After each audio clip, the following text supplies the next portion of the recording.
menjadi simbol penebusan dalam sejarah India, dari pengkhianat menjadi pelindung, dari penakluk menjadi pemelihara kebajikan. 6. Pengaruh filosofis dan inspirasi legendaris. Kisah hidupnya yang tragis dan kompleks menjadi bagian dari legenda, drama, dan cerita moral dalam tradisi India. Ia muncul dalam banyak teks Buddhis seperti Samanavala Sutta menggambarkan dialognya dengan Sang Buddha, Digha Nikaya dan Jataka sebagai tokoh penting dalam perkembangan Dharma.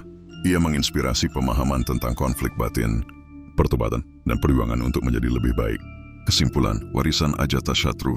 Raja Ajatasatru meninggalkan dunia bukan hanya sebagai penakluk, tetapi sebagai pembentuk masa depan India. Ia membangun kota legendaris. Ia memperkenalkan cara perang baru. Ia memperluas cakrawala kekuasaan.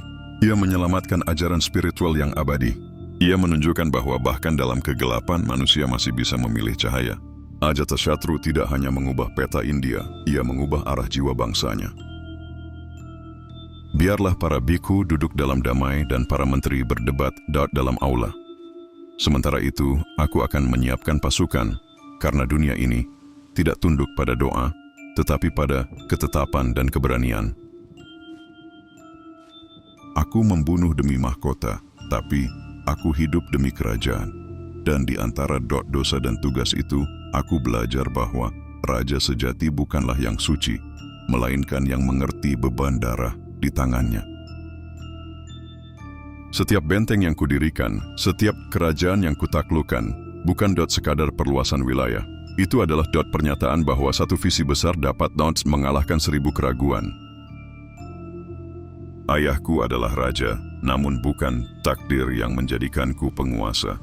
Takdir hanya memberi benih, dan akulah yang menumbuhkan akar-akar kekuasaan, meski harus menginjak bayang-bayang dosaku sendiri. Aku lahir dari ambisi, dibesarkan oleh dosa, namun setiap tetes darah di tanah Magadha, kutumpahkan demi satu hal, menyatukan negeri ini dalam kekuatan yang tak tergoyahkan. Aku tidak meminta rakyatku mengingatku sebagai raja yang tak sempurna.